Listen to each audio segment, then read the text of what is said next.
ഞാൻ ആദ്യമായിട്ട് കേക്ക് ഉണ്ടാക്കാൻ പോവാണ് ഗൈസ്. കേക്കൊന്നും ഉണ്ടാക്കിയ ശരിയാവത്തില്ല കേട്ടോ. പാപ്പു എന്തിനാണ് എല്ലാത്തിനും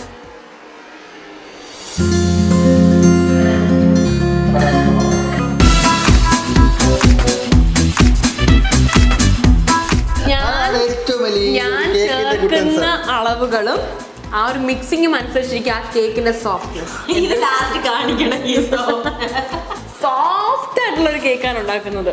നിങ്ങൾ ഒരു തവണ ആ കേക്ക് കഴിച്ചു വരരുത് വീണ്ടും വീണ്ടും പറയും ചേച്ചി ഒന്ന് ആ കേക്ക് ഉണ്ടാക്കി. ഓ ഇത് ഫ്ലോപ്പ് ആക്കാൻ എന്തെങ്കിലും പരിപാടി ഉണ്ട് ഇത്? ഇതിന് മധുരമില്ല കേട്ടോ. ആ പപ്പ ഇത് എങ്ങനെ ഉണ്ടാക്കുന്നത്? ഞാൻ ഭയങ്കര കേക്ക് ലവറാണ്. കേക്ക് ഭയങ്കര ഇഷ്ടമാണ്. അപ്പം ഇതിൽ ഞാൻ സക്സസ് ആവുകയാണെന്നുണ്ടെങ്കിൽ